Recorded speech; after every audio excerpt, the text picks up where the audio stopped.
அனைவருக்கும் வணக்கம். திமுக தங்களுடைய வழக்கமான மலிவான அரசியலை மீண்டும் கையில் எடுத்திருக்காங்க. அதுதான் தமிழ் வர்சஸ் சம்ஸ்கிருதம். எப்போல்லாம் திமுகவுக்கு எதிராக ஒரு அதிருப்தி அலை தமிழகத்தில் நிலவி விடுமோ என்ற ஒரு அச்சம் திமுகவுக்கு எழுகிறதோ அப்போதெல்லாம் ஒரு இஷ்யூவே இல்லாததை எடுத்து இப்போ நாங்கள் இஷ்யூ ஆக்குறோம் பாரு அப்படின்னு ஒரு இஷ்யூ ஆக்குவாங்க. இப்படிதான் ஒரு சில மாதங்களுக்கு முன்னாடி எஜுகேஷன் பாலிசியை பார்த்தீங்களா, தமிழ் அழிக்க பார்க்குறாங்க, ஹிந்தியை திணிக்க பார்க்குறாங்க, மும்மொழி கல்விக் கொள்கை வேண்டாம், இருமொழி தான் தேவை என்று கூவிட்டு இருந்தாங்க. அது வேலைக்காகல என்று தெரிஞ்ச உடனே டீலிமிட்டேஷன், தமிழ்நாட்டில் இருக்கக்கூடிய தொகுதிகளை குறைக்க போறாங்க, தமிழர்களை வஞ்சிக்க போகுது மத்திய அரசாங்கம் என்று மத்திய அரசாங்கம் அத்தகைய எந்த ஒரு அறிவிப்பையும் வெளியிடாத நிலையில ஆரம்பிச்சாங்க. சரி, அதுவும் பெருசா ஈடுபடலை என்ற உடனே இப்பொழுது இன்னைக்கு காலையில பாத்தீங்கன்னா மு.க. ஸ்டாலின் அவர்கள் ஒரு ட்வீட் ஒன்று போட்டிருக்காரு.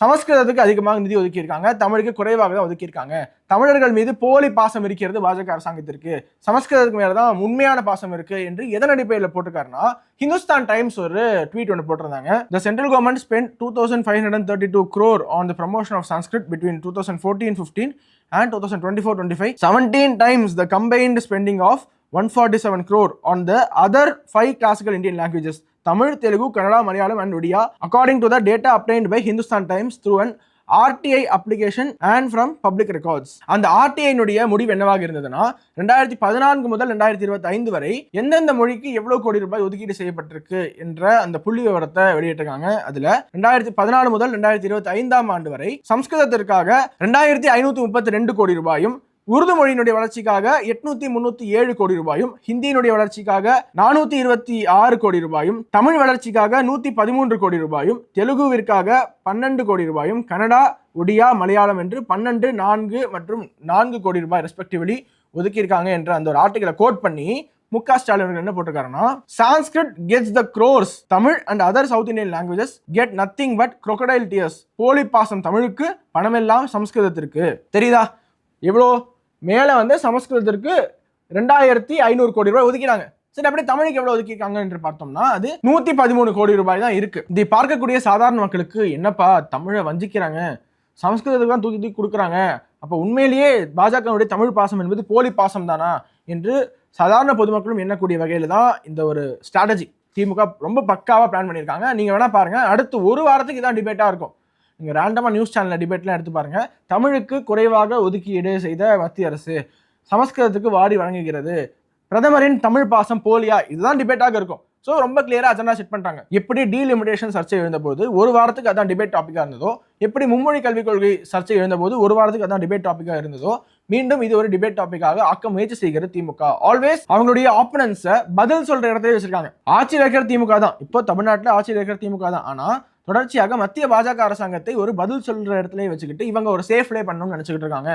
ஆனா இதற்கு அண்ணாமலை அவர்கள் ரொம்ப முன்னாடி பதில் சொல்லியிருந்தாரு. இப்போ மீண்டும் அதை கோட் ட்வீட் பண்ணி மு.க. ஸ்டாலின் அவர்களுடைய ட்வீட்டை கோட் ட்வீட் பண்ணி ஒரு விளக்கமான ஒரு பதில் அளிச்சிருக்காரு. இந்தியா முழுக்க பாத்தீங்கன்னா 18 சமஸ்கிருத பல்கலைக்கழகங்கள் இருக்கு. அந்தந்த பல்கலைக்கழகங்களை நடத்துவதற்காக மத்திய அரசாங்கம் நிதி கொடுத்துக்கிட்டே இருக்காங்க மொழி வளர்ச்சிக்காக. ஆனா தமிழ்நாட்டில் பாத்தீங்கன்னா, ஏன் ஒட்டுமொத்த இந்தியாவிலுமே எடுத்துக்கிட்டீங்கன்னா, எம்ஜிஆர் ஆட்சி காலத்தில் தொடங்கப்பட்ட ஒரே ஒரு தமிழ் பல்கலைக்கழகம் மட்டும்தான் இருக்கு. அப்போ கம்பேரிட்டிவ்லி நீங்க இந்த ரேஷியோ படி பாத்தீங்கன்னா எதற்காக அதிகமாக நிதி ஒதுக்குறாங்க என்பது உங்களுக்கு புரியும். ஒண்ணு.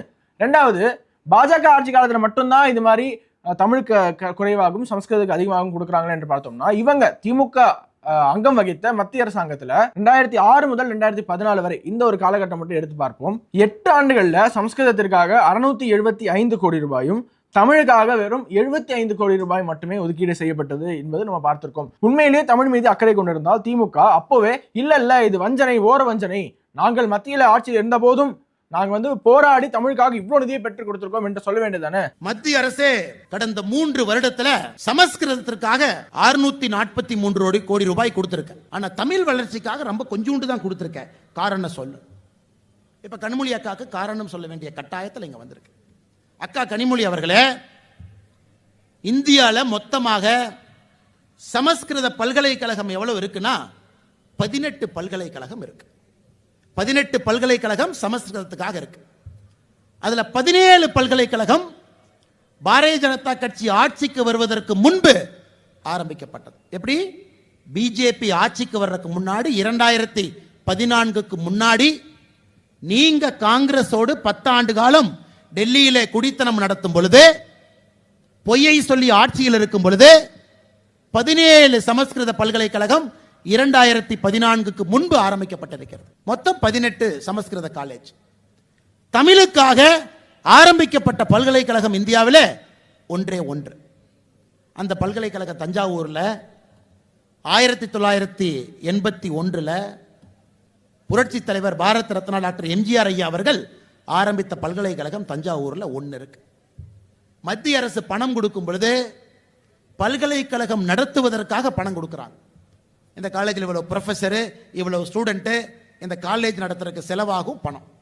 அந்த அடிப்படையில் 18 கல்லூரிகள் இருக்கக்கூடிய சமஸ்கிருதம், அதிலும் 17 கல்லூரிகள் பாரதிய ஜனதா கட்சி ஆட்சிக்கு வருவதற்கு முன்பு ஆரம்பிக்கப்பட்ட பல்கலைக்கழகத்திற்கு மத்திய அரசு பணம் கொடுக்கும். நீங்க அப்படியே கிளம்பி கோபாலபுரம் போனீங்கன்னா உங்களுடைய தம்பி ஆட்சியில் இருக்கார். அவர்கிட்ட போய் என்ன கேட்கணும்? ஏ ஸ்டாலின் அரசே, இந்த கேள்வியை பார்லிமெண்ட்ல இல்லை, இங்க கேட்கணும். ஏ ஸ்டாலின் அரசே, தமிழகத்தில் இன்னும் ஒரு 5 தமிழ் பல்கலைக்கழகத்தை ஆரம்பிங்க. நீங்க ஆரம்பிச்சீங்கன்னா நிதி கொடுப்பதற்கு நாங்கள் தயாராக இருக்கிறோம். ஆரம்பித்து வைத்திருப்பது தமிழகத்தில் ஒரே ஒரு பல்கலைக்கழகம், அதுவும் புரட்சி தலைவர் டாக்டர் எம்ஜிஆர் ஐயா 81 ஆரம்பித்து வைத்த தஞ்சை தமிழ் பல்கலைக்கழகம். 5 ஆரம்பிங்களே. என்ன நிதி வேணுமோ மத்திய அரசிடமிருந்து கொண்டு வருவது எங்களுடைய பொறுப்பு. எவ்வளவு நிதி வேணும்னு கேளுங்க, நாங்க கொடுக்கிறோம். ஒரு பக்கம் பாரத பிரதமர் நரேந்திர மோடி அவர்கள் வாரணாசியில பெனாரஸ் பல்கலைக்கழகத்தில் இந்த ஊரை சேர்ந்த மகாகவி சுப்பிரமணிய பாரதியார் ஐயா அவர்களுக்கு இருக்கை ஆரம்பிச்சிருக்காரு. மோடி அவர் எங்க பிறந்தாரு, மோடி அவர் எங்க எம்பியா இருக்காரு, மோடி ஐயா எந்த பல்கலைக்கழகத்தில் பாரதியார் அவர்களுக்கு இருக்கை ஆரம்பிச்சிருக்காரு. நீங்க ஏதாச்சும் பாரதியார் ஐயாக்கு 1-2 பண்ணிருக்கீங்களாங்க ஐயா? எதுவுமே பண்ணல. ஏன்னா பாரதியார் அவர்கள் பிராமண சமூகத்தை சார்ந்தவர்கள், நமக்கு செட் ஆகாது, தூக்கி போடு. அப்படித்தானே பாரதியாரை வச்சிருந்தீங்க? பாரதியாருக்கு என்ன மரியாதை திமுக அரசு தமிழகத்தில் கொடுத்திருக்குன்னு எல்லாத்துக்குமே தெரியும். இன்னைக்கு பாரதியாரை சொந்தம் கொண்டாட திமுகவிலே ஒரு கும்பல் கிளம்பி இருக்கிறது. அதனால கனிமொழி அக்காக்கு என்னுடைய அன்பான வேண்டுகோள், இந்த டிராமாலாம் நீங்க விட்டுட்டு உங்க தம்பியை பார்த்து நீங்க என்ன கேள்வி கேட்கணும்னா, ஏ ஸ்டாலின் அரசே, தமிழகத்திலே 5 தமிழ் பல்கலைக்கழகத்தை ஆரம்பிக்க தயாராக இருக்கின்றாயா? மத்திய அரசு நிதி கொடுப்பதற்கு தயாராக இருக்கின்றது என்று சொல்லுகின்றார்கள். அப்படின்னு நீங்க சொன்னீங்கன்னா நீங்க உண்மையாலுமே மக்கள் பிரதிநிதி என்ற அர்த்தம். ரொம்ப கிளியரா அப்பவே எக்ஸ்பிளைன் பண்ணியிருப்பாரு. இது மாதிரிலாம் அவங்க நாள்தோறும் உருட்டிக்கிட்டே இருக்க போறாங்க என்று தெரியும். இது அவங்களுக்கு ஒரு ட்ரம்ப் கார்டு. மொழி அரசியல் என்பது அவர்களுக்கு ஒரு ட்ரம்ப் கார்டு. அந்த ட்ரம்ப் கார்டு எடுத்து போட்டால் மக்கள் வெகு எளிதில் வாங்கி விடுவார்கள் என்று அவங்களுக்கு தெரியும். இப்பவும் சொல்றோம், நீங்க அதிகமாக தமிழ் பல்கலைக்கழகங்களை ஆரம்பிங்க, தமிழ் வளர்ச்சிக்காக பாடுபடுங்க. அதற்காக நிதி கொடுக்கவில்லை என்றால் அப்போது ஏன் கொடுக்கவில்லை என்று கேட்கலாம். அதை கூட விடுங்க. மேல சம்ஸ்கிருதம் ஃபர்ஸ்ட்ல இருக்கு, அதுக்கு அடுத்தபடியாக உருதுக்கு அவ்வளோ கோடி ஒதுக்கி இருக்காங்கல்ல. என்றாவது இவர்கள் இந்தியாவில் உருது பேசக்கூடிய பாப்புலேஷன் எவ்வளவு தெரியுமா, எதற்காக உருது மொழிக்கு இவ்வளவு நீங்க நிதி ஒதுக்குறீங்க என்று கேட்டதாக நீங்க ஒருவரை காட்டி விடுங்க.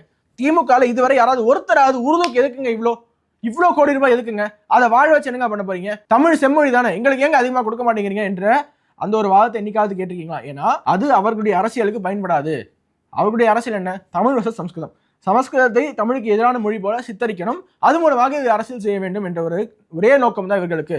தமிழ்நாட்டில் எங்க பக்கம் திரும்பினாலுமே இந்த சட்ட ஒழுங்கு பிரச்சனை என்பதை நம்ம மீண்டும் மீண்டும் கேட்டுக்கிட்டு இருக்கோம். இதுவரை இல்லாத அளவிற்கு கொலை கொள்ளை கற்பழிப்பு சம்பவங்கள் நடந்துகிட்டே இருக்கு. டெய்லி அதை செய்திகள் நம்ம கேட்டுட்டே இருக்கோம். அதை பத்திலாம் இன்று வரை யாருமே பேச மாட்டாங்க. அப்படியே பேசினாலும் அதற்கு எப்படி டைவர்ட் பண்ணலாம் என்று இப்போது இந்த மொழி அரசியல கையில் எடுத்திருக்கு திமுக. உண்மையிலேயே இவர்களுக்கு தமிழை விட இன்னொரு மொழி தான் ரொம்ப பிடிக்கும், அதுதான் உருது. ஏன்னா உருது மொழியை கட்டாய பாடமாக்க சட்டம் இயற்றுவோம் என்று ஸ்டாலின் அவர்கள் ஒரு முஸ்லிம் கூட்டத்தில் பேசும்போது குறிப்பிட்டிருக்காரு. அதை தவிர தமிழ்நாட்டில் உருது மொழி படிப்பவர்கள் தமிழ் மொழி படிக்க வேண்டாம் என்ற ஒரு எக்ஸப்ஷனை வழங்கியிருக்கு அரசாங்கம். இதே மாதிரி வேற ஏதாவது ஒரு மொழிக்கு எக்ஸப்ஷன் வழங்கிட்டு அவங்களால எளிதில் கடந்து போயிருக்க முடியுமா? எவ்வளவு கேள்விகளை கேட்டிருப்பாங்க, கேள்விகளால் தொலைத்து எடுத்திருப்பாங்க. ஸோ இப்போ கூட பார்த்தீங்கன்னா அகைன் திமுகவுடைய அந்த ட்ராப்ல நம்ம விழுந்துட்டோம். என்ன, அவங்க நரேட்டிவ் செட் பண்ண ஆரம்பிச்சிட்டாங்க, நம்ம பதில் சொல்ல ஆரம்பிச்சிட்டோம். நம்ம கேட்கக்கூடிய கேள்விகள் தமிழ்நாட்டில் இந்த அதிகரிக்கும் போதை கலாச்சாரத்திலேருந்து, தமிழ்நாட்டில் ரீசெண்டாக நடக்கக்கூடிய கூட்டு பாலியல் வன்கொடுமைகள்லேருந்து, தமிழ்நாட்டில் சீர்கடும் சட்ட ஒழுங்குலேருந்து இன்னும் நிறையா முக்கியமான மக்கள் பிரச்சனைகள் நம்ம கேள்வி எழுப்பும்போது அவங்க இதை டைவர்ட் பண்ணிட்டாங்களா, அடுத்து நம்மளும் அங்கே போயிடும்.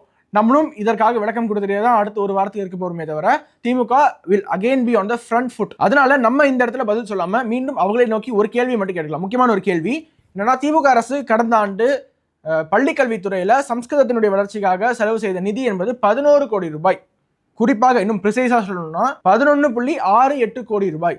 இந்த பணத்தை எதற்காக தமிழக அரசு சமஸ்கிருதத்துக்காக செலவு செய்ய வேண்டும், சமஸ்கிருதத்தினுடைய வளர்ச்சிக்காக செலவு செய்ய வேண்டும் என்பதை தமிழக அரசு விளக்க வேண்டும். அதற்காக ஒரு விளக்கத்தை கொடுத்தே ஆக வேண்டும். இல்லைனா நம்ம கேட்டுட்டே தான் இருக்க போறோம். இனியும் நீங்க கேட்டுட்டே இருப்பீங்க, நாங்கள் பதில் சொல்லிட்டே இருப்போம்ங்கிறத தாண்டி இந்த கேள்விக்கு பதில் கிடைக்கும் வரை நம்ம தொடர்ச்சியாக டெய்லி இந்த கேள்வியை கேட்போம். நீங்க உண்மையிலேயே தமிழ் மீது பாசமாகும், சமஸ்கிருதத்துக்கு மேல கோபமாகும் நீங்கள் இருந்தால் நீங்கள் எதற்காக இந்த 11 கோடி ரூபாய் செலவு செய்தீங்க என்பதை மக்களுக்கு விளக்குங்க. ரொம்ப சுருக்கமாக முதல்வருடைய இன்றைய இந்த ட்வீட்டுக்கு பதில் அளிச்சிருக்கோம். திரு அண்ணாமலை அவர்களும் பதில் அளிச்சிருக்காரு. ஸோ அதிகமாக இந்த வீடியோவை உங்கள் நண்பர்களோடு பகிருங்க.